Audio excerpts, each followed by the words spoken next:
আপনাদের সিম দিয়া ভুল করে অনেকগুলা ফেসবুকের আইডি খুলে ফেলেছেন, সেইগুলা কিভাবে খুঁজে বের করবেন, প্রত্যেকটা কিভাবে ডিলিট করবেন অপ্রয়োজনীয় দিচ্ছি। আপনারা আপনাদের আইডিতে চলে যাবেন, নিচে সেটিং এ চলে যাবেন, এখানে দেখেন অ্যাকাউন্ট সেন্টারের উপর চাপ দিবেন, একটু নিচে স্ক্রল ডাউন করে চলে যাবেন, এখানে দেখেন ম্যানেজ অ্যাকাউন্ট, এই ম্যানেজের অ্যাকাউন্টের উপর চাপ দিবেন, ম্যানেজে চাপ দিবেন। কিভাবে ডিলিট করে সেটা আমি দেখাচ্ছি। এখানে দেখেন ডিস্ট্রিবিউশন অর ডিলেশন, এখানে আপনারা চাপ দিবেন, এখানে চাপ দেওয়ার পর 2 নম্বর অপশন ডিলিট অ্যাকাউন্ট, এখানে চাপ দিবেন, কন্টিনিউতে চাপ দেন, কন্টিনিউতে চাপ দেওয়ার পর এখানে দিবেন আপনি যে কোনো একটা রিজন দিবেন, I don't feel unsafe, এটা দিয়ে দিবেন আপনারা।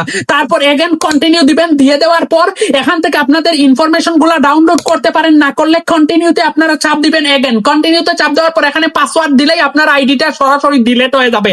এখন কিভাবে আপনারা একটা সিম দিয়া কয়টা আইডি খুলছেন সেটা কিভাবে বের করে আমি দেখাচ্ছি। জন্য আপনারা এই যে দেখেন এইরকম লগইন করবেন, ফরগেটিং পাসওয়ার্ড নিচেরটাতে আপনারা চাপ দিবেন, এখানে আপনারা আপনাদের নাম্বার দিয়ে দিবেন। আমি দেখি আমার এই সিম দিয়া কয়টা আইডি খোলা আছে, আমার এই সিম দিয়া 60টা আইডি খোলা আছে। আপনারা এইভাবে চেক করেন, যেইটা আনতে চাইবেন এটার উপরে চাপ দিবেন, হোয়াটসঅ্যাপে কোড যাইবে, সরাসরি আপনার আইডিটা লগইন হবেন। ভিডিওটা পায়ে ধরে বলছি, সর্বোচ্চ শেয়ার করেন। যারা আমার ভিডিওটা দেখবেন পেজটা ফলো করেন, কমেন্ট বক্সে কমেন্ট করেন, ধাক্কা দিবেন এবং সেটিং লাগাইয়া রাখছি, পরের দিন আপনার সামনে ভিডিও আর যাইবে না।